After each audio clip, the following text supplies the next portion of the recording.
अस्सलामु अलैकुम वरहमतुल्लाहि वबरकातुहू। उम्मीद है आप सब खैर खैर से होंगे और ठीक ठाक होंगे। आज हम जिस मौजू पर बात करना चाहते हैं ये मैंने वाइट बोर्ड पे लिख दिया है, आपको नज़र आ रहा होगा।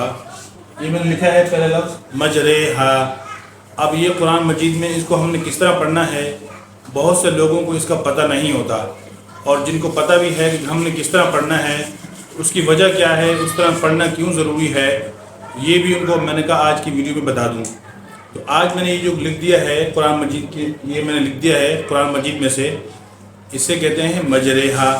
और इसमें मजरेहा को किस तरह पढ़ना है, इस लफ्ज़ को किस तरह पढ़ना है, किस तरह नहीं पढ़ना है, आज के मौजू में हम ये बात करेंगे इंशाअल्लाह। आज की वीडियो में हम इस पर खुल के बात करेंगे। तो कुरान मजीद में ये जो लफ्ज़ लिखा हुआ है मजरेहा, ये पारा नंबर 12 में है, वमा मिन दाब्बा पारे में है, सूरत हूद में है, आयत नंबर 41 में है। इस तरह लिखा हुआ है, लेकिन बहुत से लोगों को इसको पढ़ने का तरीका नहीं आता।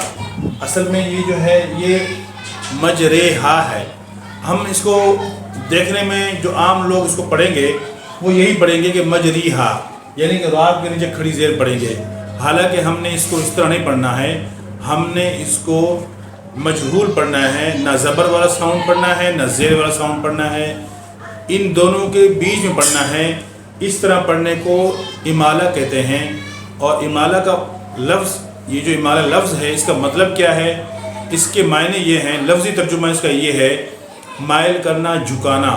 यानी कि मजरेहा में जब हम रा को देखेंगे तो इसके नीचे खड़ी ज़ेर है, तो हम इसका साउंड, इसका जो तलफ़ुज़ है वो मजरीहा नहीं पढ़ सकते, मजराहा भी नहीं पढ़ सकते। हम इन दोनों के बीच में पढ़ेंगे, फिर हम इसको पढ़ेंगे मजरेहा। बहुत से कुर्रा हज़रात, कारी साहिबान जब किसी मदरसे में पढ़ाने के लिए, इंटरव्यू के लिए जाते हैं, तो आगे सवाल करने वाले सबसे पहले यही सवाल पूछते हैं कायदे में से कि इनको इस लफ्ज़ का भी पता है या नहीं है। तो वो ये कहते हैं कि इसके हिज्जे सुना दें, तो वो सिंपल से हिज्जे सुना देते हैं। हिज्जे इस तरह करते हैं, स्पेलिंग हम जिसे कहते हैं, मीम जीम ज़बर मज, रा खड़ी ज़ेर ली, हा अलिफ ज़बर हा, मजरी हा। तो ये गलत है। हालांकि इसके हिज्जे इस तरह होते हैं, मीम जीम ज़बर मज, रा इमाला वाली रे, मीम जीम ज़बर मज, रा इमाला वाली रे, मज रे, हा अलिफ ज़बर हा, मज रे हा। इसको हम मजरी हा नहीं पढ़ेंगे। तो बहुत से दोस्तों को माजरत के साथ इसका पता नहीं होता, तो मैंने सोचा कि मैं आपको इस बारे में बता दूं, क्योंकि ये बहुत ही इम्पोर्टेंट है और है भी कुरान मजीद में सिर्फ एक ही जगह पर। ऐसा नहीं कि बहुत सी जगहों पर है, सिर्फ एक ही जगह पर है कुरान मजीद में, और उसको सही से पढ़ना ज़रूरी होता है। जिनको पता है तो माशाअल्लाह, जिनको नहीं पता तो मैंने कहा उनके लिए भी ये मालूमात हो जाएगी कि इसको किस तरह पढ़ना है, किस तरह पढ़ना है, क्यों पढ़ना है। तो यहाँ पर जो कायदा हो रहा है, इस कायदे को कहते हैं इमाला, यानी कि माइल करना, झुकाना। इसको मजहूल पढ़ना है हमने, ना खड़ी ज़ेर पढ़ना है और ना खड़ा ज़बर वाला साउंड पढ़ना है, इन दोनों के बीच में ही पढ़ना है। मजरेहा, मजरेहा।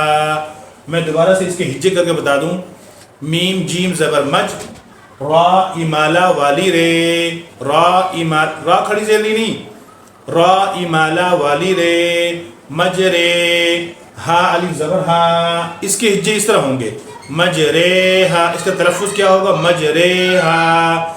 हम इसको मजरी हा नहीं पढ़ेंगे, मजरे हा पढ़ेंगे, मजरे हा।